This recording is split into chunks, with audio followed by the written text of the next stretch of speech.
কাল হাজব্যান্ডের ফোনে একটা ফোন এলো তার বন্ধুর। ফোন করে বলল ঘরে মটন এনেছে। হঠাৎই বৌদি অসুস্থ হয়ে পড়েছে, এখন মটন রান্না করতে পারছে না।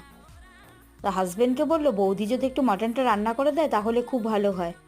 আমাকে হাজব্যান্ড বলা মাত্রই আমি বললাম তাতে কি হয়েছে, নিয়ে আসতে বলো, আমি রান্না করে দেবো।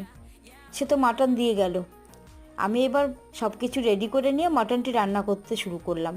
দেখো, মটনটি রান্না করতে করতেই ভাবছি, যে মানুষটি মটন রান্না করে ঘরে খেত সে এখন নার্সিংহোমে ভর্তি।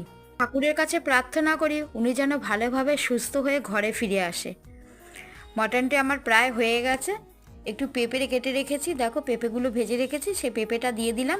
দিয়ে আরেকটু ভালো করে ফুটিয়ে নেব। পেঁপেটা একটু সিদ্ধ হওয়া পর্যন্ত উপর থেকে একটু গরম মশলার গুঁড়ো ছড়িয়ে দিয়ে এবার নামিয়ে নিয়েছি। এবার টিফিন বক্সে ভরে পাঠিয়ে দেওয়ার পালা। কিন্তু উনি বলেছেন ভাইপোর জন্য একটু রেখে তারপরে নিয়ে আসবে।